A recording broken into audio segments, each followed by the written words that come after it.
Halo sahabatku. Selamat datang kembali di channel Cerita Momo, tempat kita akan menyelami lautan emosi yang penuh kejutan. Apa kabar kalian semua hari ini? Semoga selalu sehat dan bahagia. Ya, siap-siap, karena kali ini, kita akan masuk ke dalam kisah yang akan menguji kesabaran, memantik amarah, dan membuktikan bahwa kekuatan sejati seringkali bersembunyi di balik keheningan. Bayangkan, seorang istri yang bertahun-tahun dianggap tidak pantas mendapatkan sepeser pun. Dia mendengar bisikan kejam, "Istrimu, dia sudah keluar dari keluarga." Namun, alih-alih menangis, dia hanya tersenyum di depan cermin. Kenapa? Karena di malam yang sama, dia diam-diam memindahkan setiap rupiah dan mengambil alih aset sepenuhnya. Mereka tidak pernah tahu bahwa istri yang mereka remehkan adalah pemegang kendali atas segalanya. Inilah kisah tentang Sonia, yang balas dendamnya tak terduga dan mematikan. Kalian pasti penasaran, kan? Sebelum kita mulai, saya minta sedikit bantuan kalian. Like video ini, subscribe ke channel Cerita Momo, dan jangan lupa nyalakan lonceng notifikasi agar kalian tidak ketinggalan cerita-cerita plot twist lainnya. Dan yang paling penting, tunjukkan kehadiran kalian. Komen di bawah dengan format, nama, asal kota, hadir. Mari kita mulai. Inilah bab 1, Senyum di Balik Cermin. Sore itu, villa mewah bergaya Mediterania di kawasan elit Jakarta Selatan diselimuti oleh keheningan yang menyesakan. Di balik kemegahan pilar-pilar putih dan kolam renang yang biru jernih, hiduplah Sonia, yang bagi mata keluarga suaminya, hanyalah sebuah ornamen yang berfungsi menghangatkan sofa dan menyiapkan makan malam. Ia adalah menantu yang tidak pernah diakui, meski telah menghabiskan 5 tahun pernikahannya dengan Bagas. Semua aset yang mereka nikmati, rumah ini, mobil-mobil mewah di garasi, bahkan saham perusahaan properti tempat Bagas bekerja, dianggap mutlak milik keluarga Bu Mira. Sonia baru saja selesai merapikan ruang tamu. Rambutnya diikat asal, tubuhnya terbalut kaos longgar yang sudah lusuh. Penampilan yang sengaja ia jaga agar terlihat sesuai dengan label, wanita polos tanpa ambisi, yang diberikan oleh Bu Mira. Padahal, di balik penampilannya yang sederhana, ada pikiran tajam dan mata elang yang tak pernah luput mengamati setiap pergerakan di rumah itu. Saat itu, ponselnya yang tergeletak di meja dapur bergetar. Sebuah notifikasi dari aplikasi keamanan rumah, yang tersembunyi di dalam folder resep masakan, memberitahunya bahwa pintu ruang kerja Bu Mira baru saja tertutup. Sonia mengernyit, itu aneh. Ruang kerja itu biasanya hanya digunakan saat jam kantor. Ia melirik ke jam dinding. Bagas seharusnya masih di kantor, dan Bu Mira sedang arisan. Dengan langkah pelan, Sonia berjalan menuju ruang kerja Bu Mira yang terletak di lantai dasar, pura-pura memeriksa lampu yang katanya sudah berkedip sejak pagi. Tepat di depan pintu jati yang tebal, Sonia memperlambat langkahnya. Jantungnya berdebar, bukan karena takut ketahuan, tapi karena intuisi tajamnya berbisik bahwa sesuatu yang penting sedang terjadi. Ia menempelkan telinganya perlahan ke daun pintu, sementara tangannya sibuk berpura-pura menyeka debu di patung pajangan. Dari balik pintu, suara Bu Mira yang serak dan dominan terdengar samar. "Aku sudah bilang, Bagas, biar bagaimanapun, aset ini harus murni di bawah namamu. Istrimu. Dia tak pantas mendapatkan sepeser pun." Sonia menarik napas, air muka tenangnya tidak berubah, namun matanya memancarkan percikan api yang sangat dingin. Bagas rupanya sudah pulang dan langsung menemui ibunya. "Aku mengerti, Bu," balas Bagas, suaranya terdengar cemas. "Tapi, dia kan istri sahku. Jika terjadi sesuatu, dia berhak atas setengahnya." "Setengah? Jangan bodoh. Ingat, semua aset ini kita putar dari modal awal yang kuwariskan nenekmu. Dia hanya menumpang hidup. Dokumen itu harus diubah. Kita harus pastikan dia tidak mendapat apa-apa. Caranya sederhana, buat seolah-olah dia telah melanggar perjanjian pranikah, atau lebih baik, buang saja dia." Suara Bu Mira semakin tajam. "Dia sudah keluar dari keluarga, Bagas. Keluarkan juga dia dari semua dokumen." Kalimat terakhir itu, "dia sudah keluar dari keluarga," menghantam telinga Sonia seperti palu godam, namun anehnya, tidak ada rasa sakit yang muncul. Hanya kelegaan yang dingin. Ternyata memang ini rencana mereka, pikir Sonia. Pengkhianatan yang rapi, direncanakan sejak lama. Ia telah menduga hal ini, tetapi mendengarnya langsung adalah sebuah penegasan. Sonia mundur perlahan, kembali ke ruang tamu. Ia berjalan menuju cermin besar berbingkai emas yang tergantung di dinding. Ia menatap bayangannya, wanita yang diremehkan, wanita yang dianggap remeh, wanita yang dicintai sebatas properti. Ia menoleh ke belakang, ke arah pintu ruang kerja Bu Mira. Di dalam sana, dua orang yang seharusnya menjadi keluarga terdekatnya sedang merencanakan kehancurannya. Perlahan, sudut bibir Sonia terangkat. Ia melihat bayangannya di cermin dan tersenyum. Itu bukan senyum kesedihan, melainkan senyum puas dari seseorang yang sedang memegang kartu truf. Jika kalian ingin membuangku, pastikan kalian siap menampung konsekuensinya. Malam harinya, suasana makan malam berlangsung kaku. Bu Mira dan Bagas terlihat cemas dan sering bertukar pandang penuh arti. Sementara itu, Dodi, adik Bagas yang sering tinggal menumpang di villa itu dan kerjanya hanya menghabiskan uang, sibuk mengejek Sonia. Wah, masakan Mbak Sonia malam ini asin sekali, ya? Sepertinya Mbak lagi melamun, takut ya kalau Mas Bagas bosan dan mencari yang lebih cantik dan pintar mengurus rumah tangga. Dodi tertawa renyah, tawa yang membuat Sonia mual. Bu Mira hanya mendengus, Bagas mana mungkin berani. Kamu harus bersyukur, Sonia, masih diterima di sini. Jangan sampai kamu lupa diri. Sonia hanya menunduk dan menjawab dengan suara lembut yang sudah ia latih selama bertahun-tahun. Maaf, Bu. Saya akan lebih hati-hati lain kali. Kepatuhan Sonia yang mendalam ini justru membuat Bu Mira dan Bagas merasa di atas angin, meyakinkan mereka bahwa Sonia tidak memiliki keberanian dan kemampuan untuk melawan. Mereka tidak tahu bahwa setiap kata-kata hinaan itu direkam bukan di hatinya, melainkan di dalam sebuah file yang terenkripsi.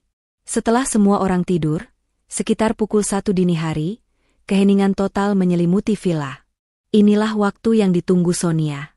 Ia mengenakan jubah tidur sutra, namun di balik penampilannya yang feminin, ia bergerak dengan presisi seorang agen rahasia. Ia masuk ke ruang kerjanya yang kecil di lantai 2, ruangan yang disebut Bu Mira sebagai sudut untuk kerajinan tangan, dan mengunci pintunya. Di atas meja, bukan benang sulam atau manik-manik yang terhampar, melainkan 2 laptop dengan layar ganda dan beberapa hard drive eksternal yang terhubung dengan sambungan internet satelit. Sonia mengaktifkan akun bank rahasia miliknya.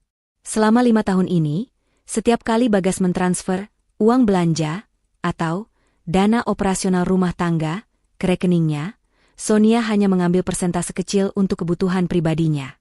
Sebagian besar uang itu, yang merupakan hasil dari aset-aset yang diam-diam ia miliki, ia putar kembali melalui serangkaian perusahaan holding di luar negeri.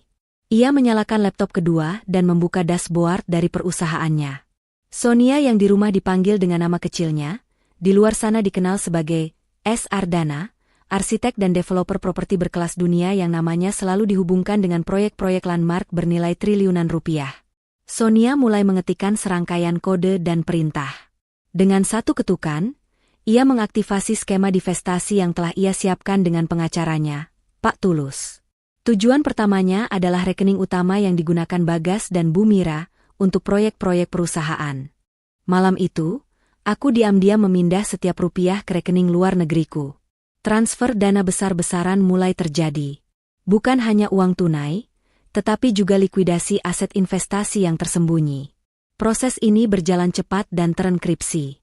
Sonia tidak memindahkan uang milik Bagas. Ia memindahkan uangnya sendiri, yang secara legal terikat pada aset yang dikira milik keluarga Bagas. Selanjutnya, ia mengalihkan perhatiannya pada kepemilikan aset perusahaan. 5 tahun lalu, Bu Mira pernah memaksa Sonia menandatangani perjanjian pranikah yang sangat ketat, konon untuk melindungi aset keluarga. Namun, perjanjian itu dibuat berdasarkan asumsi palsu bahwa aset tersebut milik keluarga Bagas. Padahal, 6 bulan sebelum pernikahan, seluruh aset utama, termasuk villa ini dan saham mayoritas di perusahaan properti, sudah diakuisisi secara diam-diam oleh perusahaan holding Sonia melalui skema yang sangat kompleks. Bagas dan Bu Mira hanya mengelola, merasa menjadi pemilik sejati. Sonia menghubungi Pak Tulus melalui panggilan terenkripsi. Tulus, sudah selesai dengan transfer aset likuid. Sekarang, segera kirimkan notifikasi legal pengambil alihan kepemilikan penuh saham mayoritas, bisik Sonia. Berikan mereka waktu hingga akhir minggu untuk menyadari bahwa mereka bekerja dan tinggal di properti milik orang lain. Pak Tulus hanya menjawab singkat. Siap, Nyonya Sonia. Semua sesuai rencana. Besok pagi, mereka akan menerima suratnya. Sonia memutuskan sambungan. Ia bersandar di kursi, pandangannya tertuju pada dashboard yang kini menunjukkan kepemilikan aset telah sepenuhnya beralih ke namanya, tanpa ada celah hukum sedikitpun. Mereka merencanakan untuk mengusirnya tanpa sepeser pun. Tapi, ironisnya, ia yang kini bisa mengusir mereka tanpa sisa. Mereka tak pernah membayangkan kekuatan yang sebenarnya kumiliki. Sonia mematikan semua peralatan, menyembunyikannya kembali di balik rak buku yang bisa berputar, dan kembali ke kamar tidurnya. Ia merebahkan diri di samping Bagas, yang mendengkur pulas, tak menyadari bahwa di saat ia tidur, seluruh fondasi kehidupannya baru saja dirobohkan dengan elegan oleh wanita yang ia anggap tidak pantas. Mata Sonia tetap terbuka dalam kegelapan. Ia sudah lama lelah bermain peran sebagai menantu penurut. Pengkhianatan Bagas dan Bu Mira hari ini adalah pemicu yang ia butuhkan. Besok, fajar akan menyingsing, dan hari-hari tenang bagi keluarga itu akan berakhir. Pagi menyingsing dengan cahaya yang tajam, menerobos jendela kamar utama. Bagas terbangun dengan perasaan yang aneh, antara cemas dan euforia. Semalam, Bu Mira meyakinkannya bahwa semua rencana mereka untuk membuang Sonia sudah matang. Bagi Bagas, Sonia hanyalah beban yang harus disingkirkan agar ia bisa mengambil kendali penuh atas warisan yang ia yakini mutlak miliknya. Ia tidak pernah mencintai Sonia. Pernikahan itu hanyalah sebuah transaksi untuk memenuhi tuntutan sosial Bu Mira, dan kini, Bagas siap mengakhiri sandiwara itu. Bagas menoleh ke samping. Sonia sudah tidak ada di tempat tidur. Ia mendapati Sonia sedang menyiapkan pakaiannya, terlihat sangat lembut dan penurut seperti biasa. Pagi, sayang, sapa Bagas dengan nada yang dibuat-buat manis. Semalam aku mimpi buruk. Aku mimpi semua uang kita hilang. Sonia berbalik, senyumnya tampak polos dan menenangkan. Hanya mimpi, Mas. Semua baik-baik saja. Bukankah semua aset itu diurus oleh Mama? Jawaban Sonia yang lugu itu meredakan kecemasan Bagas. Benar, pikirnya, dia memang tidak tahu apa-apa. Bagas menghampiri dan mencium kening Sonia, sebuah kemesraan yang jarang ia tunjukkan. Tentu saja. Maafkan aku hanya sedang banyak pikiran soal pekerjaan. Bagas tidak tahu bahwa di saat yang sama, Sonia sedang menahan diri untuk tidak tertawa terbahak-bahak.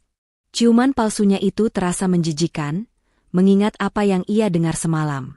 Di meja makan, suasana terasa tegang bagi Bagas dan Bu Mira, namun mereka berusaha menutupinya dengan sikap arogan yang berlebihan. Dodi, seperti biasa, sibuk dengan ponselnya sambil mengeluh tentang kualitas sarapan. Ini kenapa kopinya dingin sekali? Sih? Mbak Sonia, kamu ini niat bikin sarapan tidak? Sih? Jangan-jangan karena tahu bakal diceraikan, jadi masak seenaknya? Celetuk Dodi tanpa tedeng aling-aling. Bu Mira memandang Sonia dengan sinis. Jaga sikapmu, Dodi. Tapi memang benar, Sonia. Tolong tingkatkan kualitas pekerjaanmu. Kalau kamu tidak bisa memuaskan suami dan keluarganya, apa gunanya kamu di sini? Sonia meletakkan sendoknya dengan sangat hati-hati, sebuah tindakan yang bagi mereka hanya terlihat sebagai tanda ketundukan. Padahal, Sonia sedang menahan dorongan untuk menumpahkan kopi panas itu ke wajah Dodi. Maaf, Bu. Saya akan buat yang baru, jawab Sonia, suaranya tetap datar.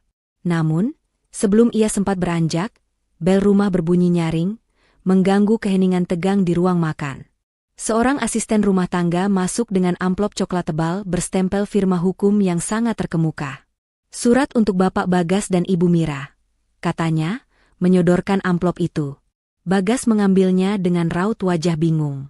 Siapa ini? Kita tidak sedang mengurus kasus apa-apa. Bu Mira, dengan naluri bisnisnya, merampas surat itu dari tangan Bagas dan membukanya dengan tergesa-gesa. Matanya mulai membaca, dan dalam hitungan detik, wajahnya berubah pucat pasi. Tangannya gemetar. Tidak mungkin. Bu Mira menjatuhkan lembaran kertas itu di meja. Bagas segera mengambilnya. Itu adalah surat pemberitahuan likuidasi dan pengambil alihan kepemilikan saham mayoritas di PT Cipta Properti Jaya, perusahaan tempat Bagas bekerja dan yang mereka yakini sebagai inti dari warisan keluarga mereka.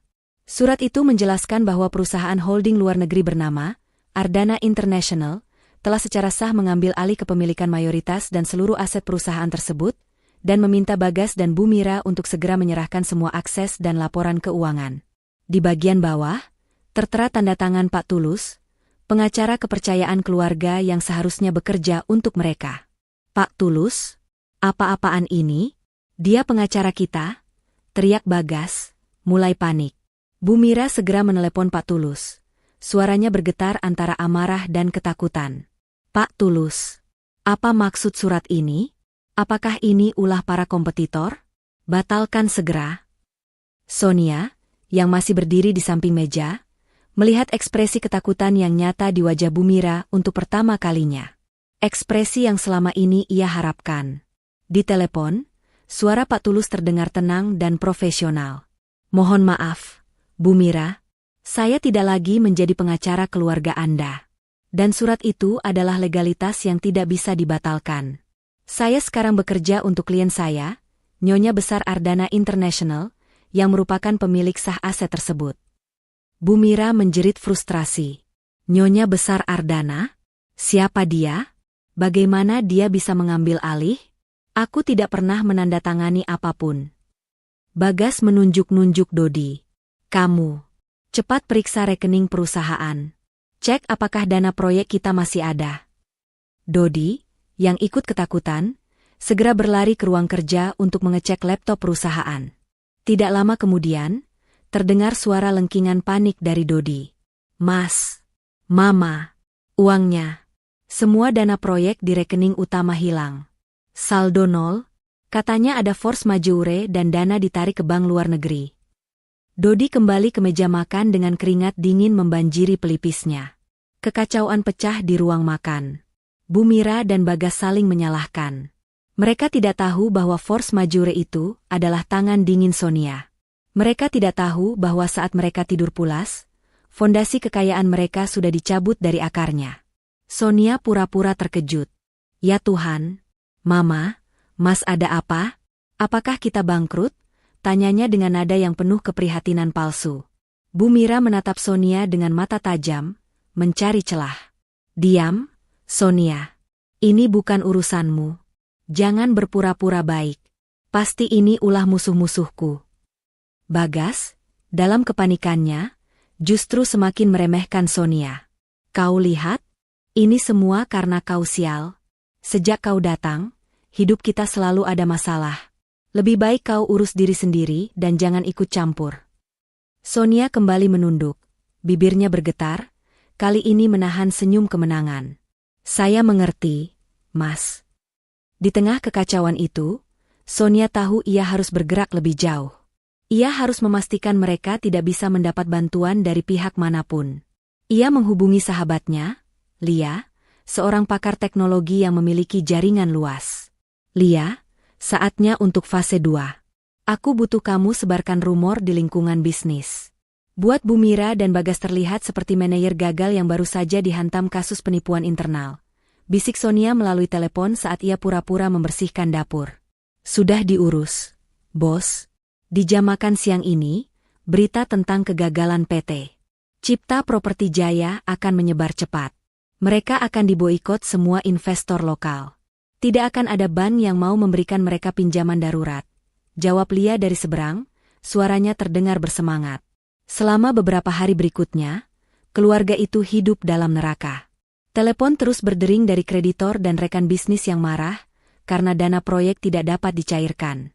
Bagas dan Bu Mira mencoba mati-matian menghubungi semua koneksi, namun semua pintu tertutup rapat.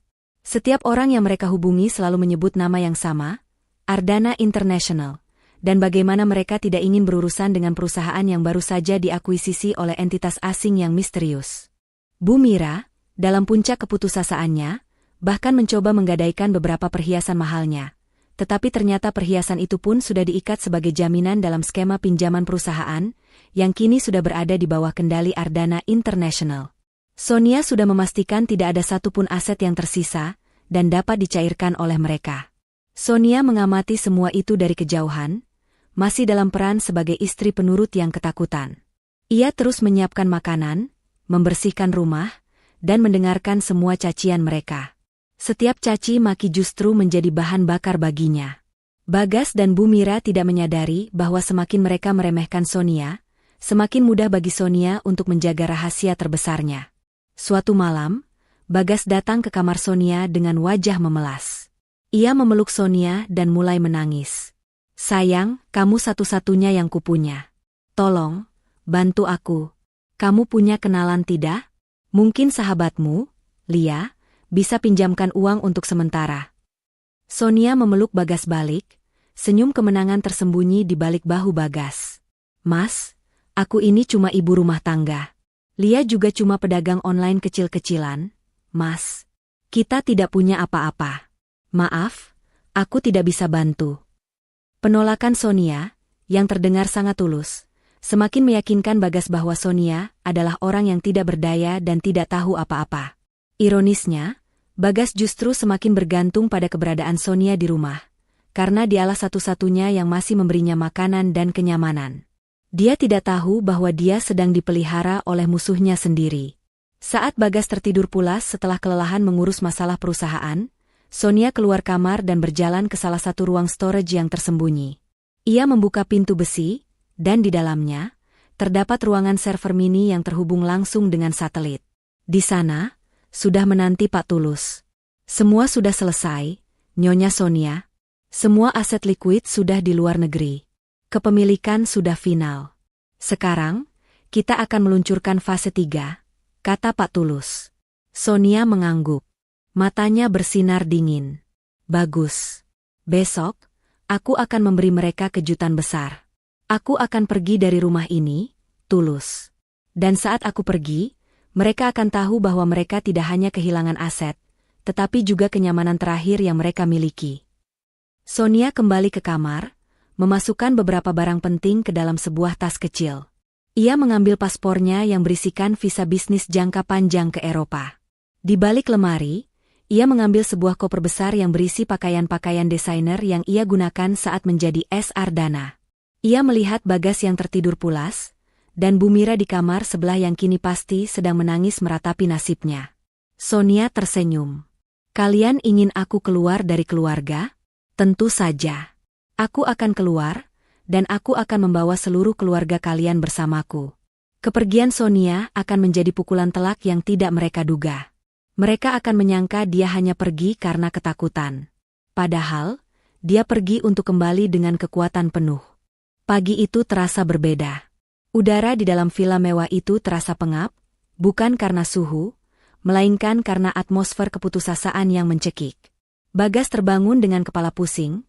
Matanya bengkak karena kurang tidur setelah semalaman mencoba mencari celah hukum dan pinjaman yang tak kunjung datang. Ia menghela napas, bersiap menghadapi hari yang sama. Dimaki ibunya, dihujani tagihan, dan diabaikan oleh rekan bisnis. Namun, ia merasa sedikit lega karena setidaknya Sonia masih ada. Wanita itu memang tidak berguna secara finansial, tetapi kehadirannya adalah satu-satunya sumber ketenangan dan keteraturan di tengah badai. Bagas keluar kamar, menuju meja makan. Ia mengernyit. Meja makan kosong. Tidak ada aroma kopi atau nasi goreng yang biasanya sudah tercium sejak ia bangun. Hanya ada keheningan yang memekakkan. "Sonia, di mana sarapanku?" teriak Bagas, suaranya dipenuhi otoritas yang rapuh. Tidak ada jawaban. Bu Mira keluar dari kamarnya dengan wajah kusut dan mata sembab. "Ada apa pagi-pagi sudah teriak? Kepalaku sakit memikirkan kerugian perusahaan, Bagas." "Sonia belum membuat sarapan." "Bu, aku lapar," balas Bagas, kesal karena rutinitas paginya terganggu. "Sonia? Mana dia? Suruh dia cepat ke sini." Anak itu benar-benar tidak tahu diri. Bu Mira berjalan ke arah kamar pembantu, berniat memarahi Sonia. Tiba-tiba, Dodi muncul dari kamarnya dengan wajah panik. "Mas, Mama, ponselku. Ponselku tidak bisa dipakai." "Kenapa lagi, Dodi? Jangan mengada-ada," bentak Bu Mira. "Tidak, MA. Jaringan telepon dan internet di kamar mati. Aku tidak bisa streaming. Dan token listrik di kamarku habis. Dodi mengeluh seperti anak kecil. Bu Mira mengibaskan tangan. Suruh Sonia panggil teknisi. Dan suruh dia segera isi token listrik. Bukankah dia yang mengurus semua tagihan rumah tangga? Bagas, yang sudah berjalan ke kamar Sonia, kembali dengan wajah bingung. Bu, Sonia tidak ada di kamar. Mereka bertiga saling pandang. Bu Mira segera bergegas ke kamar tidur, membuka lemari pakaian Sonia. Hanya ada beberapa potong pakaian rumahan yang lusuh. Lemari itu tampak kosong. Dia pergi, kata Bu Mira, suaranya bergetar, namun bukan karena sedih, melainkan karena marah dan khawatir. Dia kabur? Beraninya dia? Bagas mengepalkan tangan. Ia tidak khawatir tentang istrinya, tapi ia khawatir siapa yang akan mencuci pakaiannya dan menyiapkan makanan. Pasti dia takut dimintai pertanggungjawaban karena perusahaan bermasalah. Bodoh. Bukan itu masalahnya, Bagas. Bu Mira mulai histeris. Ia berlari ke ruang kontrol utilitas. Sonia memegang semua kunci rumah tangga. Dia yang membayar tagihan listrik, air, internet. Dia yang mengatur jadwal semua art dan security. Bu Mira mencoba menyalakan AC sentral, namun tidak ada respons. Ia mencoba menyalakan dispenser air panas, listriknya mati. Ia mencoba menghubungi asisten rumah tangga utama, namun ponselnya tidak tersambung. Sonia memang pergi. Tetapi kepergiannya bukan sekadar menghilang. Itu adalah pemutusan semua layanan yang ia bayar dan kelola. Pukul 9 pagi. Panas mulai menusuk villa mewah itu. AC mati, air panas tidak mengalir, dan yang paling parah bagi mereka yang sangat bergantung pada dunia luar, jaringan internet dan telepon rumah lumpuh total. Villa yang megah itu tiba-tiba terasa seperti penjara yang disiksa oleh cuaca tropis. Bu Mira, dengan pakaian rumahan yang mewah namun kini terlihat kusut, menelepon Pak Tulus dari ponselnya sendiri yang baterainya tinggal 20%. Pak Tulus, tolong lacak Sonia. Dia kabur dari rumah. Batalkan semua tagihan yang dia urus. Ini penggelapan, teriak Bu Mira. Di seberang telepon, Pak Tulus terdengar sangat tenang dan dingin, seolah sedang membaca kontrak. Bu Mira, Sonia tidak kabur. Dia pergi. Dan mengenai tagihan, sejak 3 hari lalu, semua perjanjian kontrak layanan utilitas atas nama Ing. S. Ardana sudah diputus dan dialihkan ke kepemilikan baru.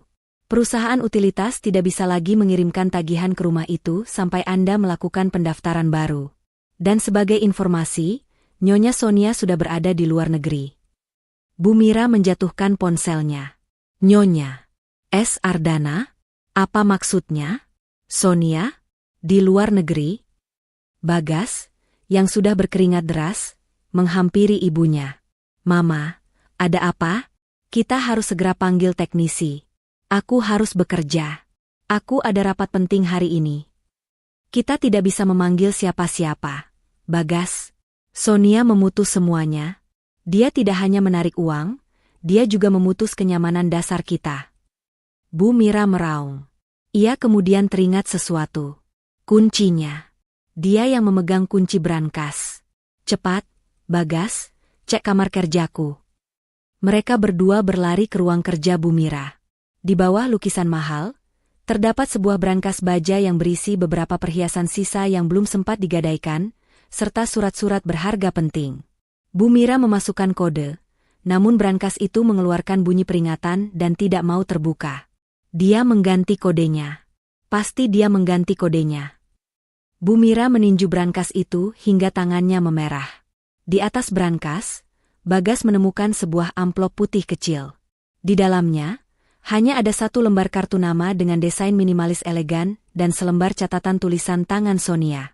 Kartu nama itu bertuliskan, S. Ardana, CEO Principal Developer, Ardana International. Catatan itu berbunyi, Mama, Mas, saya tidak mengambil apa-apa dari kalian, karena saya hanya mengambil kembali milik saya. Sejak awal, villa ini dan perusahaan itu adalah investasi milik Ardana International. Saya pergi untuk bekerja. Nikmati rumah ini, tapi ingat, Di rumah saya yang membuat peraturan. Selamat datang di neraka yang kalian ciptakan sendiri. Bagas membaca surat itu berulang kali, tubuhnya limbung. Dodi, yang menyimak, menjadi histeris. Ardana International? Itu perusahaan yang mengakuisisi PT Cipta Properti Jaya. Itu perusahaan yang mengambil semua uang kita. Kebenaran pahit itu menghantam mereka bertiga dengan kekuatan tsunami. Sonia bukanlah istri polos yang menumpang hidup. Dia adalah S. Ardana, entitas misterius yang merampas kekayaan mereka. Wanita yang mereka hina, yang mereka rencanakan untuk diusir tanpa sepeser pun, adalah pemilik sejati dari semua yang mereka miliki. Keputusasaan segera berubah menjadi amarah liar. Bagas mencoba menghancurkan pintu kamar Sonia, Bumira mencoba merusak brankas. Mereka ingin menghancurkan apapun yang pernah disentuh Sonia.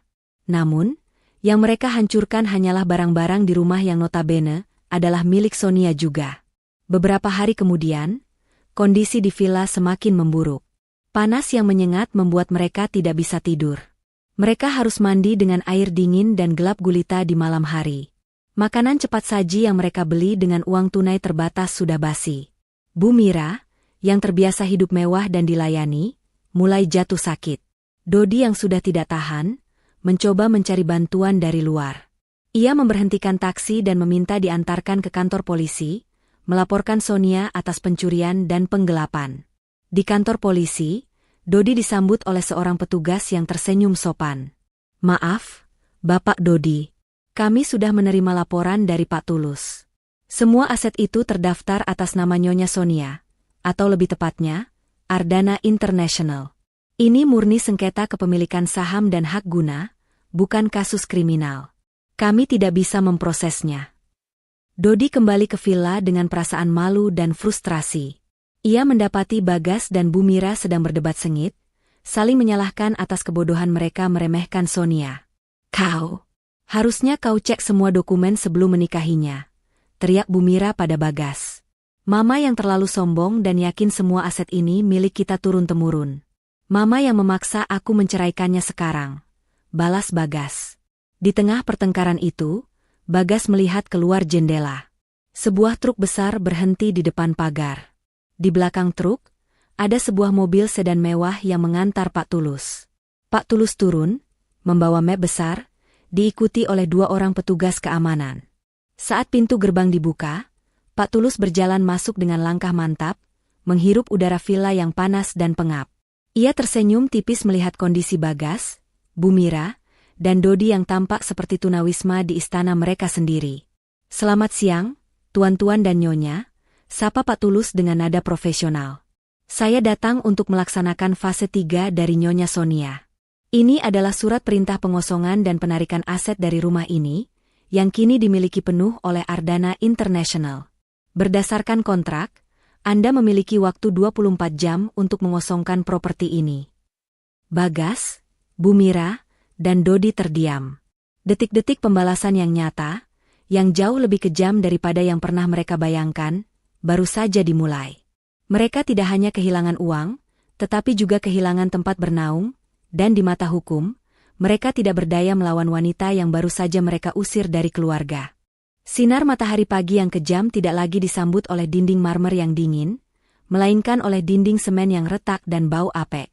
Bagas, Bumira, dan Dodi kini meringkuk di sebuah kontrakan kecil di pinggiran kota, jauh dari kemewahan dan pusat keramaian. Pengosongan villa itu berjalan cepat dan tanpa ampun.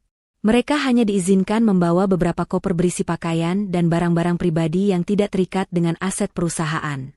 Transisi dari hidup bergelimang kemewahan ke kontrakan 2 kamar yang pengap terasa, seperti terjun bebas tanpa parasut. Bumira, yang selama ini terbiasa dilayani, kini harus menghadapi kenyataan pahit membersihkan kamar mandi sendiri dan mencuci piring. Rasa sombongnya yang tak terbatas kini berbenturan keras dengan realitas yang brutal. Tubuhnya yang terbiasa hidup nyaman mulai protes. Ia sering sakit kepala dan mengeluh karena tempat tidur yang keras. Bagas adalah yang paling terpukul. Harga dirinya hancur berkeping-keping. Pria yang selama ini dihormati sebagai direktur muda, kini hanyalah pengangguran yang tidur di sofa reot. Ia mencoba menghubungi koneksi-koneksi lamanya, Namun teleponnya selalu diabaikan atau dijawab dengan nada sinis. Desas-desus tentang kegagalan PT Cipta Properti Jaya, yang disebarkan dengan rapi oleh Lia atas perintah Sonia, telah mengubahnya dari pengusaha sukses menjadi paria di dunia bisnis. Setiap pintu kantor yang ia kunjungi tertutup rapat. Ini semua gara-gara wanita itu. Sonia, dia menghancurkan reputasi kita. Teriak Bagas suatu malam, meninju dinding kontrakan yang tipis. Kenapa kau tidak bisa mencari pekerjaan yang layak? Bagas, kau lulusan luar negeri. Setidaknya cari pekerjaan yang bisa menutupi sewa kontrakan ini. Balas Bumira dengan suara serak. Kebanggaannya terhadap putra tunggalnya kini sudah hilang digantikan rasa frustrasi. Dodi hanya bisa meringkuk di sudut, kecanduan internet dan gamenya terputus paksa. Ia tidak bisa lagi streaming, tidak punya uang untuk membeli paket data mahal, dan yang paling paruk, ia harus berbagi kamar dengan Bagas. Ia hanya bisa menyalahkan Sonia atas hilangnya hiburan dan kenyamanan hidupnya. Aku akan kuliah lagi kalau dapat uang, Ma. Ini semua karena Sonia. Dia jahat sekali, rengek Dodi, mencoba lari dari tanggung jawab. Kuliah? Uang dari mana? Kita bahkan tidak punya uang untuk makan enak hari ini, sembur Bumira. Pagi harinya, Bagas memutuskan untuk mencoba peruntungan di luar sektor properti. Ia melamar sebagai manajer di sebuah perusahaan distributor kecil. Ia masuk dengan percaya diri, mengenakan jas satu-satunya yang masih layak, dan mencoba menunjukkan aura kepemimpinan yang dulu ia miliki. Namun, wawancara itu berakhir dengan rasa malu yang luar biasa. Pewawancara itu ternyata adalah mantan rekan kerja yang pernah Bagas rendahkan saat masih berjaya. Bagas, duduk.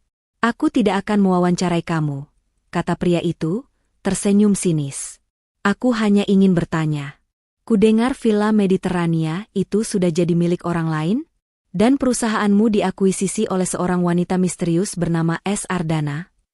Wajah Bagas memerah. Ia mencoba membela diri, namun suaranya tercekat. Dengar, Bagas, lanjut pria itu. Aku tahu kamu adalah manajer yang buruk.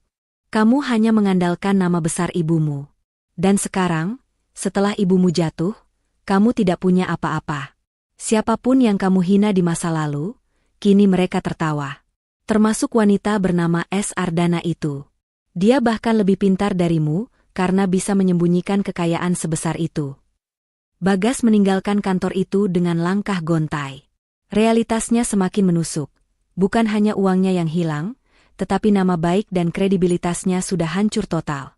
Sementara Bagas, Bumira, dan Dodi terperosok dalam keputusasaan, Sonia sedang terbang tinggi, secara harfiah.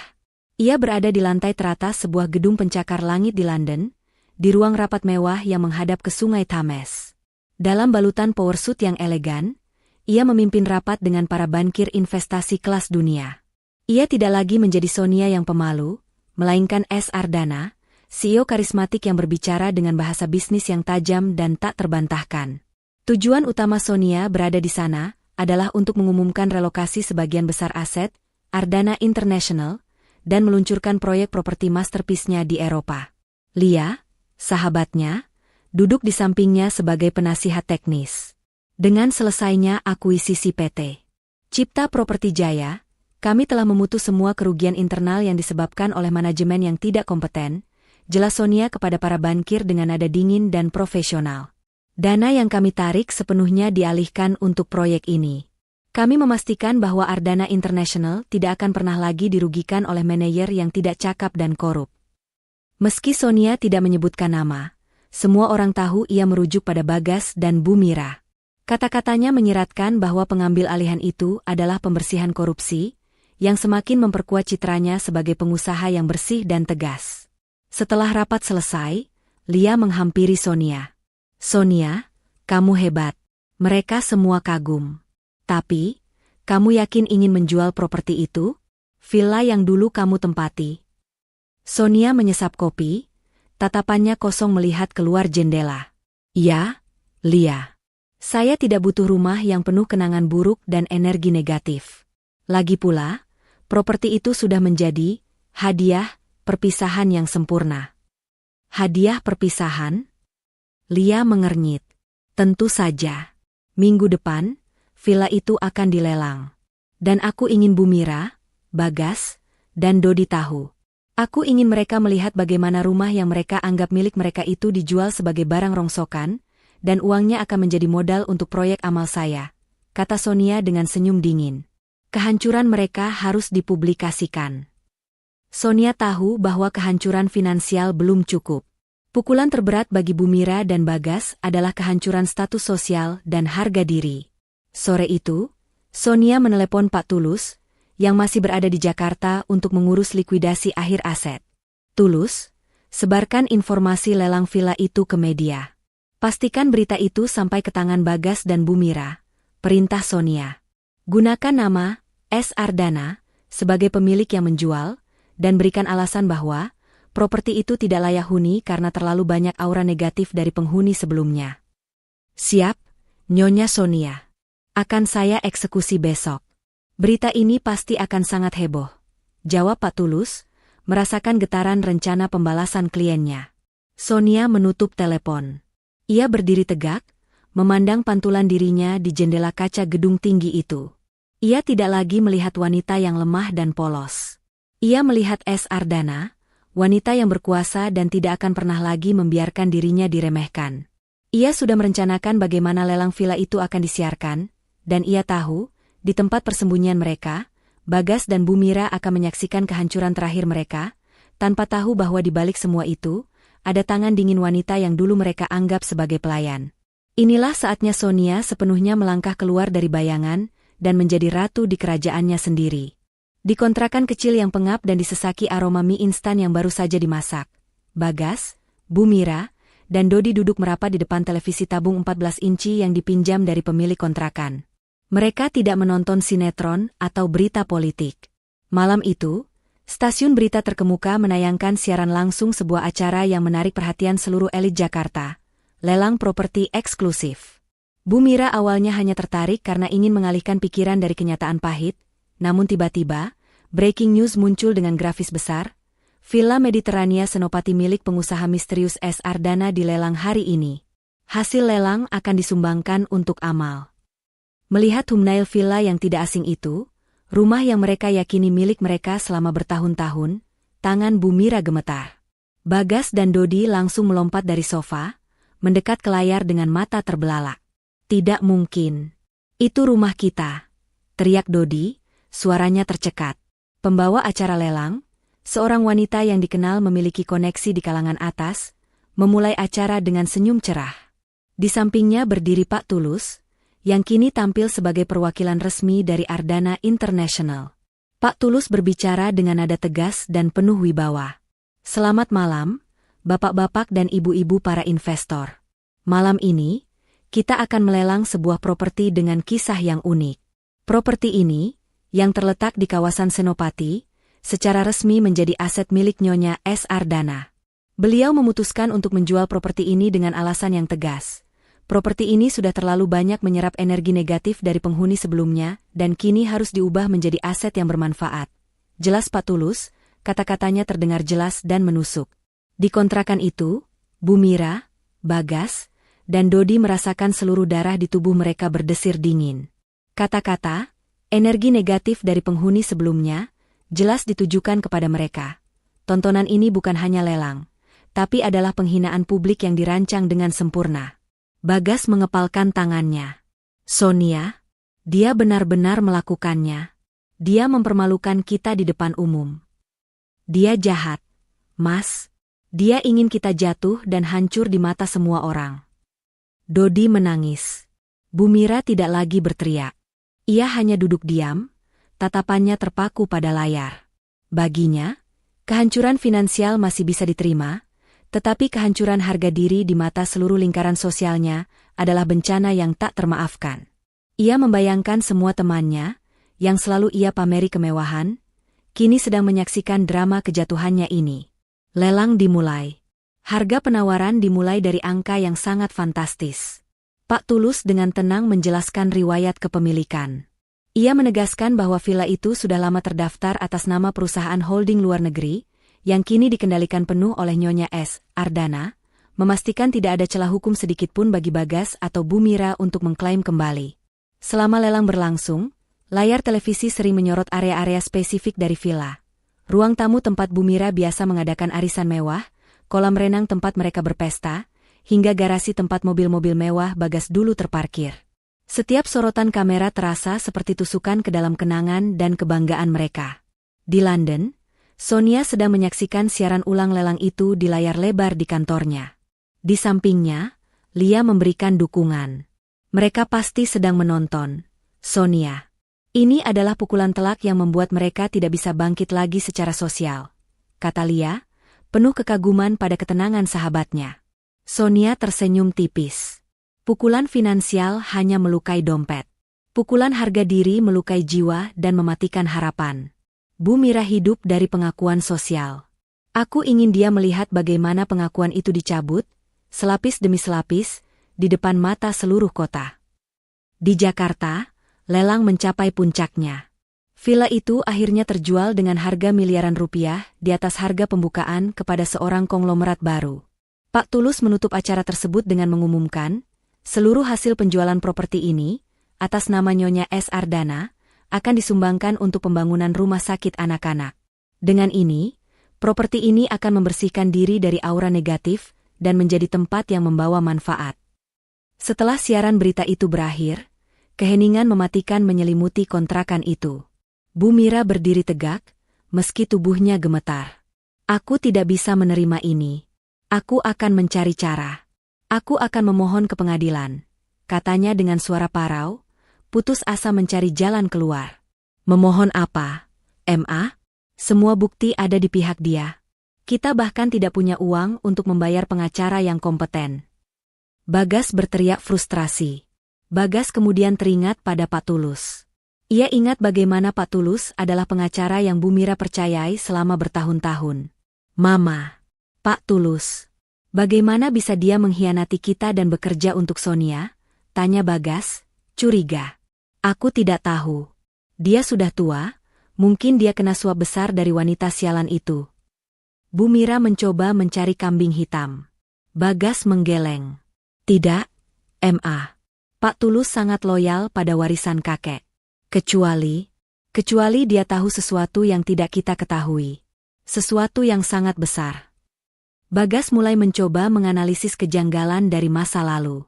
Ia ingat bagaimana Sonia selalu menolak ikut campur dalam urusan bisnis perusahaan, selalu bersikap pasif, dan selalu membiarkan Bu Mira yang dominan. Sikap pasif itu kini terasa seperti sebuah jebakan yang sangat cerdas. Sonia tidak perlu repot-repot mengurus perusahaan yang sudah dia beli secara rahasia. Keesokan harinya, Bagas memutuskan untuk mengambil langkah drastis. Ia tahu bahwa satu-satunya orang yang mungkin masih bisa membantunya adalah Lia, sahabat karib Sonia. Lia adalah satu-satunya orang luar yang masih punya koneksi dengan Sonia, dan mungkin bisa menjadi perantara. Bagas berhasil menemukan nomor kontak Lia yang lama. Dengan sisa pulsa terakhir, ia menelepon. Lia, yang sedang berada di bandara bersama Sonia, mengangkat telepon itu. Halo? Siapa ini? Tanya Lia dengan nada dingin. Lia, ini aku, Bagas. Tolong aku, Lia. Aku mohon. Aku tahu kamu berteman baik dengan Sonia. Tolong sampaikan padanya, aku minta maaf. Aku tidak tahu bahwa dia punya perusahaan. Aku hanya bodoh dan dibutakan oleh ibuku. Aku janji akan berubah. Aku akan kembalikan semua uangnya. Aku akan bekerja keras untuknya.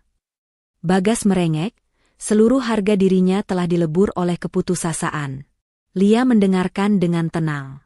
Ia melirik Sonia, yang sedang sibuk mengecek boarding pass.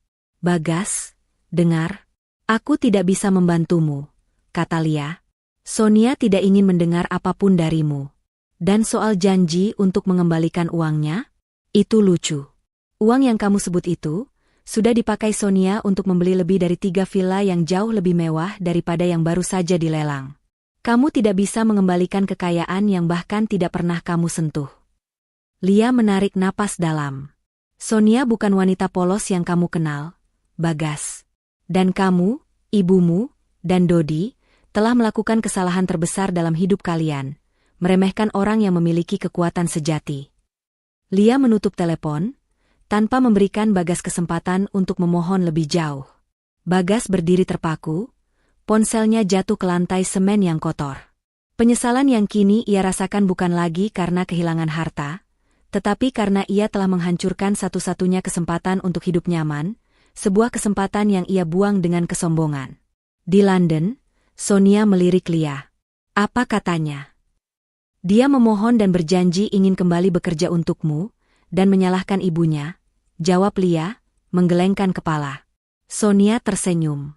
Keterlambatan penyesalan adalah hukuman yang paling pantas mereka terima. Ayo, Lia. Pesawat kita menunggu. Ada proyek baru yang harus kita kerjakan. Sonia melangkah menuju gerbang keberangkatan. Di belakangnya, ia meninggalkan puing-puing kehancuran emosional yang jauh lebih parah daripada kehancuran finansial. Pukulan pada harga diri telah tuntas. Kini saatnya ia melangkah maju, jauh dari bayangan masa lalu yang kelam. 6 bulan telah berlalu sejak Bagas, Bumira, dan Dodi diusir dari villa mewah mereka. Kehidupan di kontrakan sempit itu telah mengubah mereka menjadi bayangan diri mereka sendiri.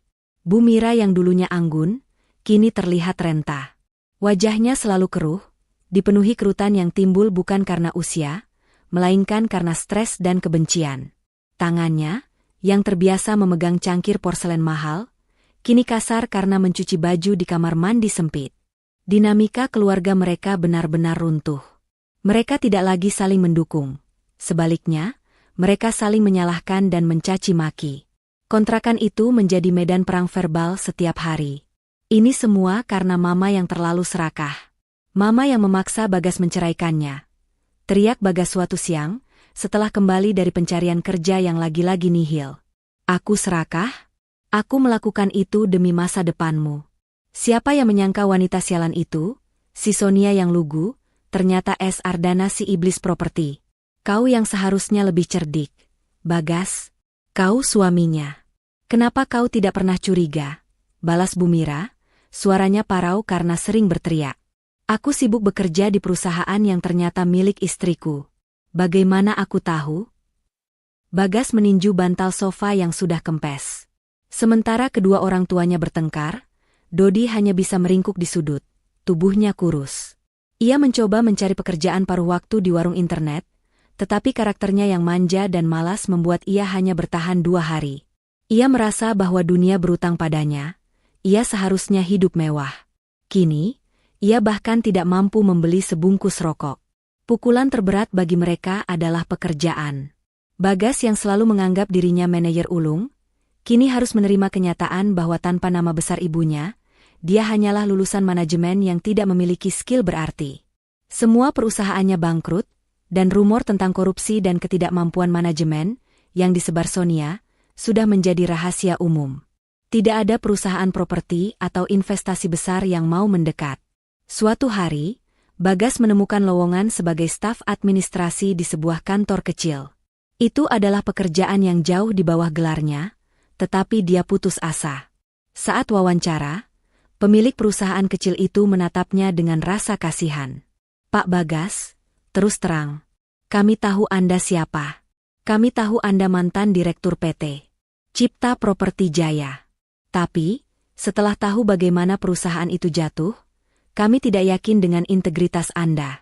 Kami khawatir Anda hanya mencari batu loncatan, kata pemilik perusahaan itu dengan jujur. Bagas mencoba menjelaskan, saya dijebak. Saya tidak tahu istri saya adalah pemiliknya.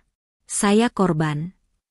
Mau dijebak atau tidak, faktanya Anda tidak mengetahui aset yang Anda kelola. Itu sudah menunjukkan ketidakmampuan fatal dalam manajemen. Maaf, Pak Bagas. Kami tidak bisa menerima Anda, tutup pria itu. Bagas pulang dengan langkah gontai. Saat membuka pintu kontrakan, ia melihat Bumira sedang memunguti sampah plastik di depan rumah kontrakan mereka, bukan karena butuh uang dari sampah itu, tetapi karena ia terbiasa melihat lingkungannya bersih di villa dulu, dan kini ia tidak tahan dengan kekotoran di lingkungan barunya. Melihat ibunya yang sedang memunguti sampah, mengenakan daster yang kusam, sebuah gambaran pahit menghantam Bagas. Ini adalah puncak ironi. Keluarga yang dulu sombong dan memandang rendah semua orang, kini harus hidup lebih buruk daripada orang-orang yang dulu mereka anggap sebagai kelas bawah. Sudahlah, kata Bagas pelan, nada marahnya telah digantikan oleh keputusasaan. Aku tidak tahan, Bagas. Aku tidak tahan dengan bau sampah ini. Aku ingin pulang. Aku ingin rumah kita yang dulu. Bu Mira menangis terseduh-seduh, tangisan yang penuh penyesalan. Penyesalan yang kini mereka rasakan adalah penyesalan yang terlambat. Mereka menyesal bukan karena telah menyakiti Sonia, tetapi karena tindakan mereka sendiri telah menghancurkan kemewahan hidup mereka. Sementara keluarga itu terperosok dalam jurang, di benua lain, Sonia justru sedang berada di puncak karirnya. Ia dan Lia menghadiri sebuah acara penghargaan bergengsi di Paris. Sonia, atau S. Ardana, dinobatkan sebagai Visionary Developer of the Year. Di acara itu, Sonia memberikan pidato yang sangat menginspirasi. Ia berbicara tentang bagaimana kekuatan sejati tidak terletak pada gelar atau warisan, melainkan pada kemampuan untuk bangkit dari bawah dan membangun sendiri fondasi kekuasaan. 5 tahun lalu, saya adalah seorang wanita yang diremehkan, dianggap tidak pantas mendapatkan sepeser pun, bahkan diusir dari keluarga, kata Sonia dengan senyum tipis di podium. Tapi hari ini, saya berdiri di sini. Saya belajar bahwa musuh terburuk kita adalah arogansi dan keserakahan. Dan pembalasan terbaik adalah kesuksesan yang otentik. Pidato itu disiarkan langsung oleh saluran berita internasional. Pak Tulus, yang kini menjadi tangan kanan setia Sonia di Jakarta, memastikan klip pidato itu akan sampai ke kontrakan kumuh tempat Bu Mira, Bagas, dan Dodi tinggal. Malam itu, Bagas, Bu Mira, dan Dodi sedang berbagi sebungkus nasi bungkus murahan. Bu Mira menyalakan televisi untuk mencari hiburan, dan tiba-tiba, wajah Sonia muncul di layar, dihiasi dengan mahkota kesuksesan yang sangat mahal. Melihat kemegahan Sonia di atas podium, dan membandingkannya dengan kondisi mereka yang menyedihkan, Bu Mira merasakan sakit yang luar biasa. Itu adalah sakit yang lebih parah daripada kerugian finansial. Itu dia. Dia memperlihatkan kebahagiaannya pada kita. Bu Mira memukul dadanya. Bagas menatap Sonia di layar. Ia melihat kilatan yang dulu tidak pernah ia sadari ada di mata istrinya. Kilatan kecerdasan, ketegasan, dan kekuatan yang tersembunyi. Saat itu, Bagas baru menyadari bahwa dia tidak hanya kehilangan istrinya, tetapi dia juga telah kehilangan sumber kekuatan dan kekayaan yang sejati dalam hidupnya. Dia bukan lagi Sonia yang dulu. Bisik Bagas, suaranya dipenuhi penyesalan murni yang tidak bisa disembunyikan. Dia adalah orang yang sama sekali berbeda. Kita yang membuat dia menjadi seperti ini. Kita yang membuang berlian demi sampah. Dodi yang duduk diam, tiba-tiba memecahkan keheningan. Aku benci dia. Aku benci dia. Aku tidak mau hidup seperti ini. Dodi berlari keluar dari kontrakan, tidak tahan lagi dengan tekanan. Ia memilih melarikan diri, meninggalkan Bagas dan Bu Mira dalam keheningan yang penuh dengan penyesalan dan kepahitan. Sonia, yang sudah tidak peduli dengan Bagas, Bu Mira, dan Dodi, telah berhasil mencapai tujuannya. Dia tidak hanya mengambil alih asetnya, dia juga berhasil mengambil alih kedamaian dan harga diri mereka. Kisah hidup mereka kini hanya menjadi bayangan suram di balik kemegahan yang pernah mereka miliki. Kepergian Dodi meninggalkan lubang besar dalam kehidupan Bagas dan Bu Mira. Bukan karena Dodi adalah sosok yang membantu, melainkan karena kepergiannya adalah penanda nyata bahwa keluarga mereka telah hancur total, bukan hanya secara finansial tetapi juga emosional. Setelah Dodi pergi, keheningan di kontrakan itu semakin mencekik. Bu Mira kini hanya bisa menghabiskan hari-harinya di depan televisi, menonton berita hiburan selebriti, satu-satunya hal yang mengingatkannya pada kehidupan lamanya. Namun, setiap kali berita tentang properti atau investasi muncul, wajah Sonia, sebagai S. Ardana, akan muncul, menamparnya dengan kenyataan. Sonia semakin mendominasi berita bisnis global, dihormati, dan dicari oleh majalah Forbes. Lihat, Bagas. Wanita itu. Dia terbang di jet pribadi. Jet pribadi kita yang dulu dia klaim sebagai aset perusahaannya. Teriak Bu Mira, menunjuk layar dengan kebencian yang membara. Bagas tidak lagi berteriak. Keputusasaannya telah berubah menjadi obsesi dingin. Ia menghabiskan berminggu-minggu mencoba menganalisis setiap pidato, setiap wawancara, dan setiap unggahan media sosial Sonia. Ia mencari celah, kelemahan, atau petunjuk apapun yang bisa ia gunakan untuk merebut kembali sebagian dari kekayaan yang hilang itu, atau setidaknya, mendapatkan simpati Sonia. Ia akhirnya memutuskan bahwa satu-satunya cara untuk mendekati Sonia adalah dengan menggunakan masa lalu mereka. Ia harus berakting. "Ma, aku punya rencana," kata Bagas suatu malam, matanya berkilat licik, berbeda dari sorot matanya yang putus asa selama ini. Sonia adalah wanita sentimental. Dia pasti masih mengingat masa-masa indah pernikahan kita, meskipun dia menyembunyikannya. Aku akan mencoba menghubunginya dan memohon secara emosional. Aku akan bilang aku menyesal, aku dibodohi, dan aku masih mencintainya. Aku yakin dia akan luluh. Bu Mira, yang sudah putus asa, menyambut ide itu dengan antusias. "Ya, gunakan pesonamu, Bagas. Kalau dia luluh, kita bisa pura-pura rujuk, dan begitu kita kembali ke dalam lingkaran kekuasaannya, kita akan merampas semuanya." Mereka tidak tahu bahwa Sonia telah mengantisipasi setiap langkah emosional dan manipulatif mereka. Berkat bantuan Lia, yang memiliki jaringan intelijen digital yang canggih, setiap upaya kontak dari mantan suami dan mantan mertuanya selalu dipantau. Bagas mulai melancarkan aksinya. Dengan uang sisa hasil penjualan ponsel lamanya, ia membeli kartu SIM baru dan mengirimkan serangkaian pesan teks yang sangat panjang dan emosional kepada Sonia. Pesan itu berisi narasi penyesalan yang mendalam. Bagaimana ia tidak bisa tidur karena merindukan Sonia, bagaimana ia merasa menjadi pria terbodoh di dunia karena mendengarkan ibunya, dan bagaimana ia bersedia melakukan apapun, bahkan menjadi asisten pribadi Sonia, asalkan ia bisa berada di dekatnya lagi. Sonia menerima semua pesan itu, ribuan kilometer jauhnya di penthouse mewahnya di Dubai. Ia tidak membacanya sendiri.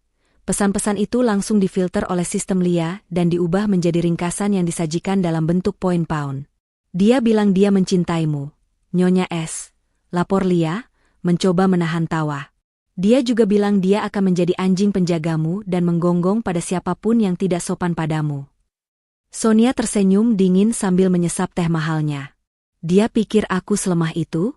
Dia pikir aku akan membiarkan ular masuk kembali ke sarang yang sudah kubersihkan. Sonia memerintahkan Lia untuk membalas pesan Bagas. Namun, bukan dengan kata-kata cinta atau amarah. Balasan itu haruslah sebuah jebakan. Lia mengirimkan balasan singkat dari nomor yang berbeda, berpura-pura menjadi asisten pribadi Sonia. Balasan itu berbunyi, "Nyonya S, Ardana sudah membaca pesan Anda. Beliau sangat terkesan dengan komitmen Anda untuk bekerja keras. Beliau sedang mencari konsultan ahli properti yang menguasai seluk-beluk pasar Jakarta untuk proyek investasi baru. Jika Anda benar-benar serius, kirimkan profil profesional Anda, CV, riwayat pekerjaan, dan rencana strategis ke email terlampir. Nyonya akan mempertimbangkannya." Menerima balasan itu, Bagas dan Bu Mira melompat kegirangan. "Lihat, Ma. Dia masih peduli. Dia memberiku kesempatan," seru Bagas, matanya penuh harapan palsu. "Bagus. Ini kesempatan emas, Bagas. Buat rencana strategis yang paling gila. Tunjukkan padanya bahwa kau adalah jenius properti. Begitu kau masuk, kita bisa mendapatkan akses ke semua data dan uangnya." Bu Mira merancang rencana comeback yang naif. Selama seminggu penuh, Bagas bekerja keras di kontrakan yang panas itu. Ia membuat dokumen perencanaan strategis yang tebal, menggunakan semua pengetahuannya yang usang. Ia bahkan meminjam komputer dari warnet dengan alasan membuat tugas akhir, berbohong kepada pemiliknya tentang keadaannya. Ia mencetak dokumen itu dengan kertas terbaik yang bisa ia beli dan mengirimkannya melalui pos ekspres ke alamat kantor pusat Ardana International di Jakarta. 3 hari kemudian, dokumen itu sampai di meja Pak Tulus di Jakarta. Pak Tulus menerimanya dan segera memindai dokumen tersebut, lalu mengirimkan salinannya ke Dubai. Sonia menerima dokumen tebal itu dan membaca ringkasannya. Ia menemukan bahwa Bagas, dalam rencana strategisnya, ternyata memberikan informasi yang sangat rinci tentang kelemahan sistem keamanan dan celah legalitas di properti yang baru saja ia jual. Bagas, tanpa sadar, mencoba membuktikan kemampuannya dengan mengkhianati informasi tentang properti yang dulu ia tinggali. Dia mencoba menunjukkan kompetensinya dengan menjual rahasia rumahnya sendiri, kata Sonia dengan nada jijik. Seorang pengkhianat tetaplah pengkhianat, Lia. Dia tidak berubah.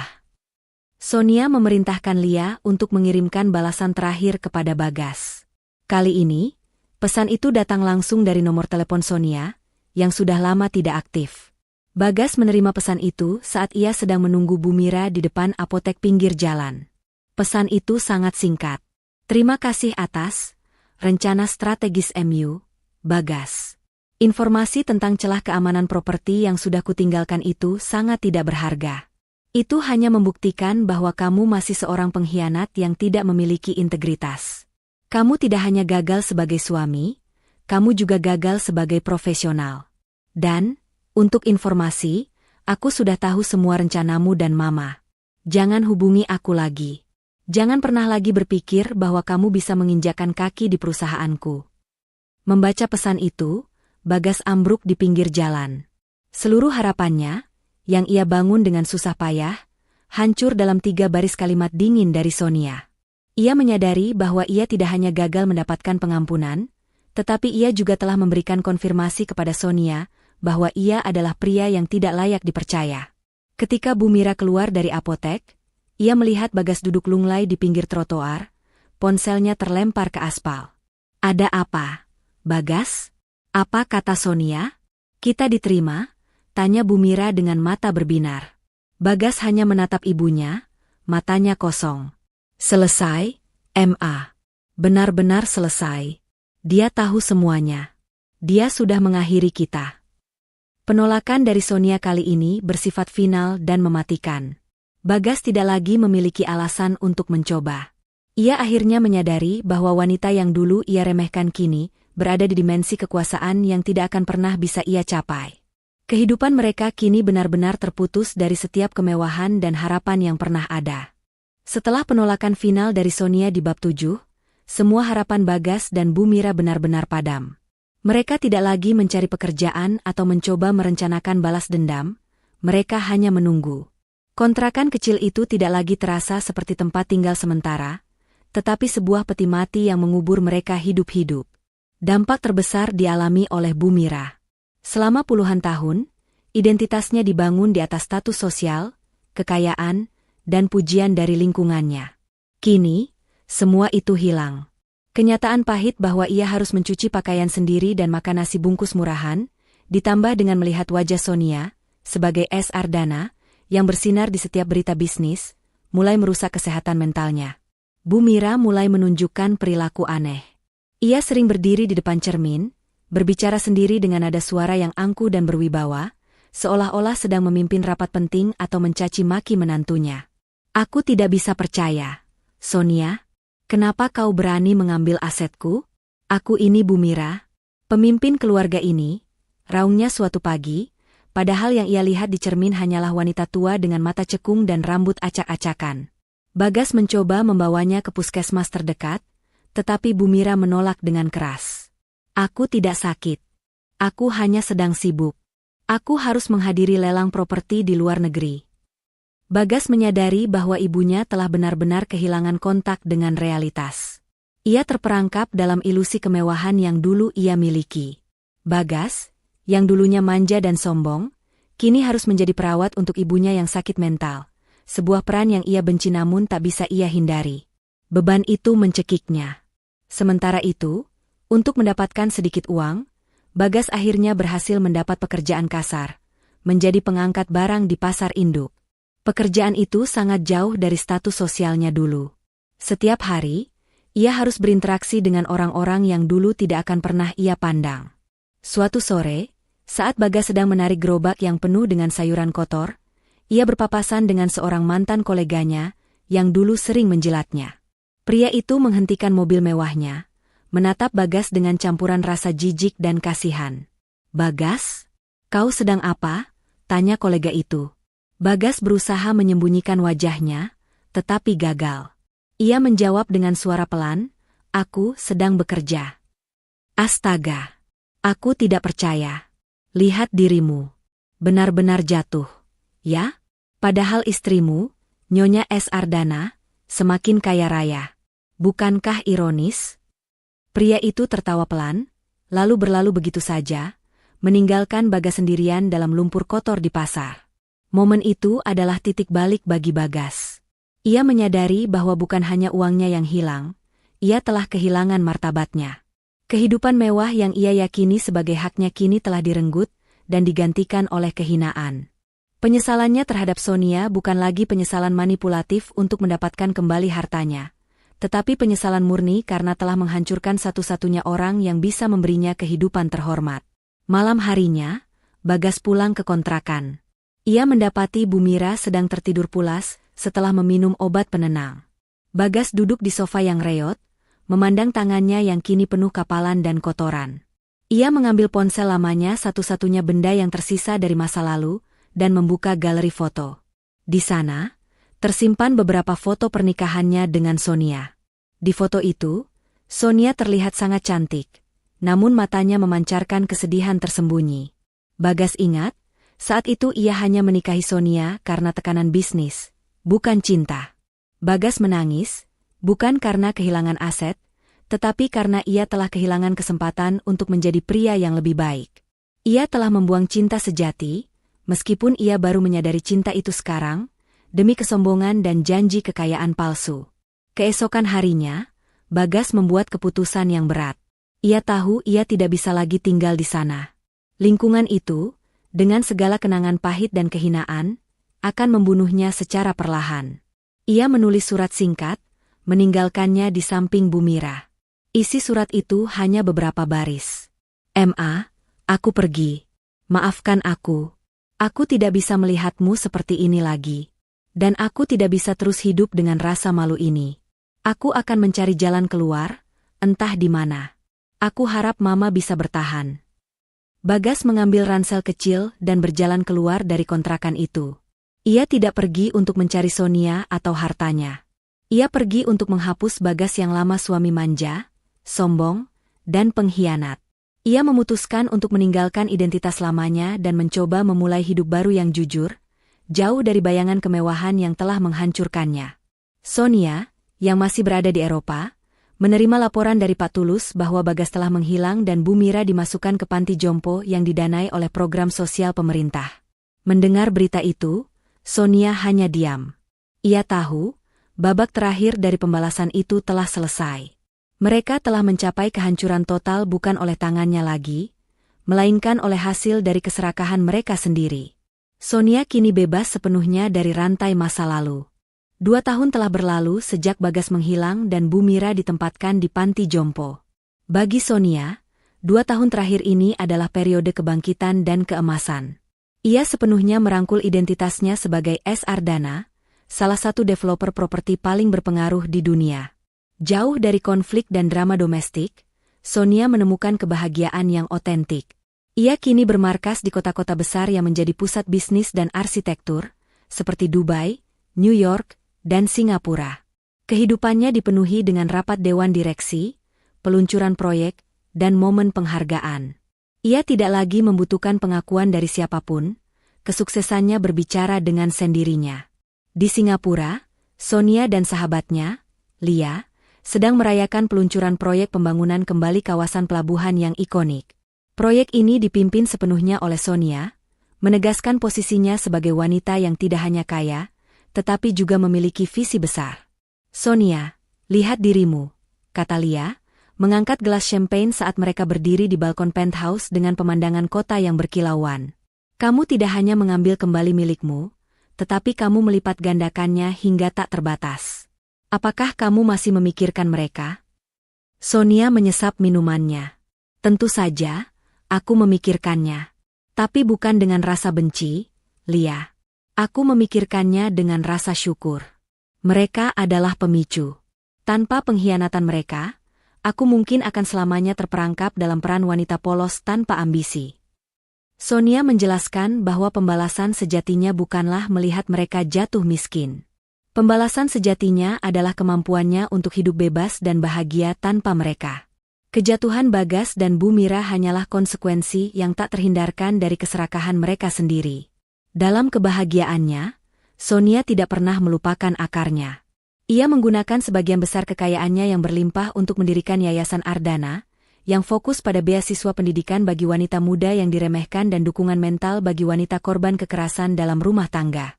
Ia ingin memastikan tidak ada wanita lain yang harus melalui perjuangan seperti dirinya. Suatu hari, Pak Tulus datang berkunjung ke Dubai untuk urusan bisnis. Setelah menyelesaikan semua dokumen, ia memberikan Sonia sebuah surat. "Ini surat dari rumah sakit jiwa tempat Bu Mira dirawat, Nyonya Sonia," kata Pak Tulus dengan nada hati-hati. Kondisinya semakin memburuk. Ada satu permintaan terakhir darinya. Sonia mengambil surat itu, sedikit ragu. Ia membuka dan membaca bahwa Bu Mira, dalam kondisi sadar yang langka, meminta maaf. Bukan maaf atas upaya menceraikan atau merampas aset, tetapi maaf karena tidak pernah melihat Sonia sebagai manusia yang layak dihargai. Dia menyesal, Nyonya. Dia menyesal telah membuang menantu sebaik Anda, yang ternyata adalah kunci kekayaan yang sesungguhnya. Jelas Pak Tulus. Sonia meremas surat itu perlahan. Air matanya menetes, bukan karena sedih, tetapi karena pelepasan emosi yang tertahan. Ia telah memenangkan pertempuran, dan penyesalan Bu Mira adalah pengakuan terakhir yang ia butuhkan. "Tulus," perintah Sonia. "Pastikan Bu Mira mendapatkan perawatan terbaik. Bayar semua biaya perawatannya secara anonim. Aku tidak ingin dia merasakan penderitaan fisik di akhir hidupnya. Aku sudah selesai dengan dendamku." Sonia kemudian menanyakan kabar Bagas. Pak Tulus mengatakan bahwa Bagas bekerja di sebuah kapal kargo sebagai buruh kasar, jauh di perairan Pasifik. Ia tidak pernah mencoba menghubungi Sonia lagi dan hidup dalam anonimitas total, membayar dosa masa lalunya dengan kerja keras dan kehinaan. "Dan Dodi?" tanya Sonia. "Dodi ditangkap karena kasus penipuan kecil, dan saat ini menjalani hukuman penjara. Dia tidak bisa beradaptasi dengan hidup yang sulit," jawab Pak Tulus. Mendengar nasib mereka, Sonia tidak merasakan kegembiraan. Ia hanya merasakan ketenangan. Semuanya sudah pada tempatnya. Sore itu, Sonia mengambil cuti sehari penuh. Ia berjalan-jalan di tepi pantai, menikmati kebebasan yang telah ia perjuangkan dengan begitu keras. Ia mengeluarkan cincin kawinnya yang lama, yang selama ini ia simpan. Tanpa amarah atau kesedihan, ia melemparkan cincin itu ke laut. Tindakan itu adalah simbol pemutusan ikatan terakhir dengan masa lalunya. Sonia telah mengukir kerajaannya sendiri, sebuah kerajaan yang dibangun di atas integritas dan kecerdasannya, bukan di atas warisan palsu. Ia memandang langit, tahu bahwa ia tidak hanya memenangkan perang melawan keluarga Bagas, tetapi yang lebih penting, ia telah memenangkan perang untuk dirinya sendiri. 5 tahun. 5 tahun telah berlalu sejak Sonia pertama kali mendengar bisikan kejam di balik pintu ruang kerja, dan melihat bayangannya tersenyum di cermin. Kini, ia kembali ke Jakarta, bukan sebagai menantu yang terasing, melainkan sebagai sosok yang sangat dihormati. Kedatangannya tidak diumumkan, ia datang hanya untuk menuntaskan urusan terakhir yang tersisa. Sonia, didampingi oleh Pak Tulus, mengunjungi sebuah makam sederhana di pemakaman umum. Itu adalah makam Bu Mira. Pak Tulus menjelaskan bahwa Bu Mira meninggal 2 bulan setelah Bagas meninggalkannya, di panti jompo yang tenang. Meskipun Sonia membayar semua perawatannya, Bu Mira meninggal tanpa pernah pulih sepenuhnya dari kehancuran mentalnya. Sonia berdiri di depan makam itu, tidak ada air mata, hanya hening. Ia meletakkan seikat bunga lili putih. "Saya datang, Bu Mira," bisik Sonia pelan. "Anda ingin saya keluar dari keluarga. Saya keluar. Dan saya pastikan, Anda juga tidak bisa tinggal di dalamnya." Ia tahu Bu Mira telah mendapatkan hukuman yang paling pantas. Penyesalan yang terlambat dan kehilangan semua yang ia cintai, harta, status, dan anak-anaknya. Sonia sudah memaafkan, tetapi konsekuensi dari keserakahan tetap harus ditanggung. Dari makam, Sonia dan Pak Tulus bergerak ke sebuah kantor hukum. Tujuannya adalah memastikan bahwa nasib Bagas dan Dodi benar-benar final. Bagas masih di kapal kargo. Dia bekerja keras, Nyonya. Dia mengirimkan uang untuk pemakaman ibunya, meskipun hanya sedikit. Dia tidak pernah mencari tahu siapa yang membayar perawatannya, lapor Pak Tulus. "Dan Dodi?" tanya Sonia. "Dodi bebas bersyarat. Dia sekarang bekerja di sebuah warung makan, mencoba meluruskan hidupnya. Dia sangat takut pada Anda, Nyonya. Dia tahu, Jika dia berbuat salah lagi, Anda bisa menghancurkannya, jawab Pak Tulus. Sonia tersenyum tipis. Bagus. Saya tidak ingin menghancurkan mereka lagi. Saya hanya ingin memastikan mereka tidak bisa lagi menghancurkan diri mereka sendiri dengan uang saya. Sonia menandatangani sebuah dokumen terakhir, penghapusan segala klaim warisan. Dokumen ini memastikan bahwa, bahkan jika suatu hari Bagas mencoba mencari celah hukum, ia tidak akan pernah bisa mendapatkan sepeser pun dari kekayaan Sonia yang kini bernilai miliaran dolar. Setelah urusan hukum selesai, Sonia memutuskan untuk menikmati satu momen terakhir di kota itu. Ia mengunjungi kawasan Senopati, tempat villa lamanya berdiri.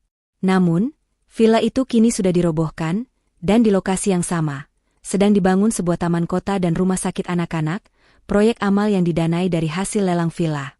Sonia melihat papan nama proyek, Ardana Children Center, didanai oleh Yayasan Ardana. Ia menyadari bahwa pembalasannya tidak hanya mengubah hidupnya. Pembalasannya telah mengubah sebuah lokasi penuh kenangan buruk menjadi tempat harapan bagi banyak orang. Ia telah berhasil mengubah energi negatif yang dulu dikeluhkan Pak Tulus menjadi energi positif yang nyata. Saat Sonia bersiap untuk kembali ke bandara, sebuah mobil tua yang usang berhenti di samping trotoar. Seorang pria dengan wajah lelah, tubuh dipenuhi keringat, dan tangan kapalan keluar dari mobil itu. Itu adalah Bagas, yang sedang bekerja sebagai supir panggilan paruh waktu. Bagas sedang terburu-buru, tetapi ia tiba-tiba terpaku. Matanya bertemu dengan mata Sonia. Sonia tidak lagi mengenakan pakaian lusuh. Ia mengenakan dress desainer dan tampak bersinar, dikelilingi oleh aura kekuasaan yang tak terbantahkan. Bagas menundukkan kepalanya, tubuhnya gemetar karena rasa malu dan penyesalan yang begitu kuat. Ia tidak berani berbicara. Ia tidak berani meminta maaf. Ia hanya menatap sepatu ketsnya, menyadari bahwa ia kini berada di dunia yang sama sekali berbeda dari dunia Sonia. Sonia menatapnya selama beberapa detik yang terasa abadi. Ia melihat penyesalan tulus di mata Bagas. Ia melihat bagaimana kehidupan telah menghukum mantan suaminya itu dengan hukuman yang jauh lebih berat daripada yang bisa ia berikan. Sonia memecah keheningan itu dengan satu kalimat yang tenang. Semoga kamu menemukan kedamaian, Bagas. Ia lalu berbalik dan masuk ke mobil mewahnya, meninggalkan Bagas sendirian di pinggir jalan. Bagas mendongak, melihat mobil Sonia melaju pergi. Ia tidak lagi marah. Ia hanya merasakan kesadaran penuh. Ia telah membuang berlian sejati demi sepotong kaca ilusi. Ia kini harus menjalani hidupnya, bukan lagi sebagai mantan suami dari S. Ardana, tetapi sebagai pria yang harus membangun kembali martabatnya dari nol. Sonia meninggalkan Jakarta, terbang kembali ke kehidupan globalnya. Ia telah membersihkan masa lalu, mengukir kerajaan baru, dan menemukan kebahagiaan sejati. Kekuatan yang tak pernah mereka bayangkan bukan hanya kekayaan yang ia miliki, tetapi juga kekuatan untuk bangkit, memaafkan, dan menjadikan kesakitan sebagai inspirasi untuk menolong orang lain. Kekuatan sejati tidak terletak pada harta warisan, melainkan pada kecerdasan dan integritas yang tersembunyi. Jangan pernah meremehkan seseorang, sebab orang yang paling diremehkan, mungkin adalah pemegang kendali atas takdirmu.